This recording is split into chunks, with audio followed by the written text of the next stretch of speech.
Ang tanong ko sa'yo at ang tanong ko sa sarili ko is kung perfectionist ka din ba? Kasi ako masyado akong perfectionist na kailangan ganito sa isang bagay. Kapag may ginawa akong isang bagay, nasanay ako na binibigay ko yung best ko sa kung ano yung bagay na ginagawa ko sa ngayon. Wala namang mali doon, which is maganda nga yun. Binibigay natin yung best natin sa mga bagay na ginagawa natin. Pero minsan kapag may bagong bagay na tayo gustong gawin, gustong simulan, hinihintay muna natin na may mangyari itong isang bagay na to bago natin simulan yung bagay na yun. Which means na hindi natin nagagawa dahil nasa masyado tayong perfectionist, hinihintay muna tayong bagay na gusto mangyari. Kailangan maganda muna to. Tulad nito sa sa pagsimula ko ng content creation. Kailangan meron na muna akong material na ganitong bagay, may magandang footage ako, may magandang camera setup, at kahit na ano pang dahilan bago tayo magsimula doon sa bagay na yon, hindi natin masimulan kasi masyado tayong perfectionist. Hindi mo kailangan maging magaling sa isang bagay para simulan mo or para i-pursue mo. Kailangan mo lang magsimula.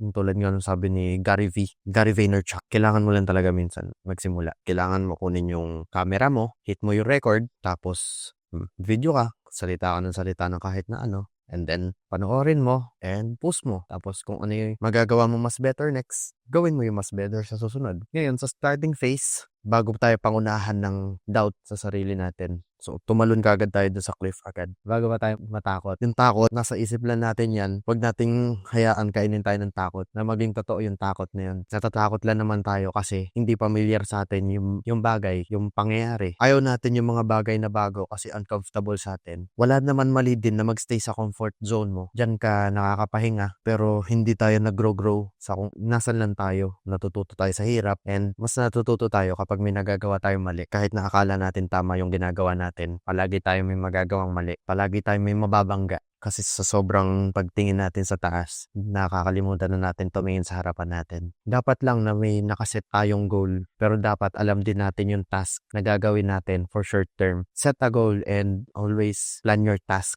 At yung iba na hindi connected dun sa task mo o sa goal mo, distraction lang yun. Well, kung may gusto kang simulan, don't overthink it. Simulan mo lang agad. Kung gusto mo magpapayat, kung gusto mo tumakbo, kahit na ano, wag mo nang i-overplan. Wag mo na masyadong pag-isipan ng kailangan maganda, kailangan perfect, kasi hindi mangyayari yun. Hindi mo masisimulan yung isang bagay kapag in-overcomplicate mo. Masyado kang mahihirapan. At kapag nahirapan tayo, hindi na natin ginagawa yung bagay na yun. Hindi na natin tunutuloy. Kaya sayang lang. Basta kung may gusto tayong simulan agad natin. Kaya mo yan.